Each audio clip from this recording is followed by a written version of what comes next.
இம்பார்ட்டன்டான type of question இந்த time and work டாபிக்ல இருந்து வேஜஸ் பேஸ் பண்ணி கேட்கக்கூடிய question.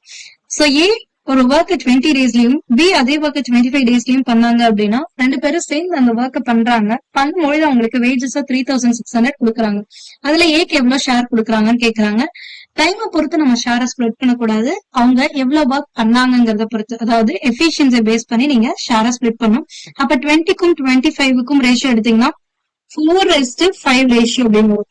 And time is inversely proportional to efficiency. அப்ப time ratio 4:5 னா efficiency ratio 5:4 சேஞ்ச் ஆகும். which means A 5 parts ஷேரும் B க்கு 4 parts ஷேரும் நீங்க கொடுக்கணும். அப்ப டோட்டலா 3600 இருக்கு. அப்ப டோட்டலா இவங்க ரெண்டு பேருக்கு சேர்த்து எவ்வளவு ஷேர்? 9 parts. அப்ப 9 parts 3600 னா 1 part என்னவா இருக்கும்? 3600 divided by 9 400 இருக்கும். அப்ப 5 parts என்ன? 5 into 400 2000 rupees.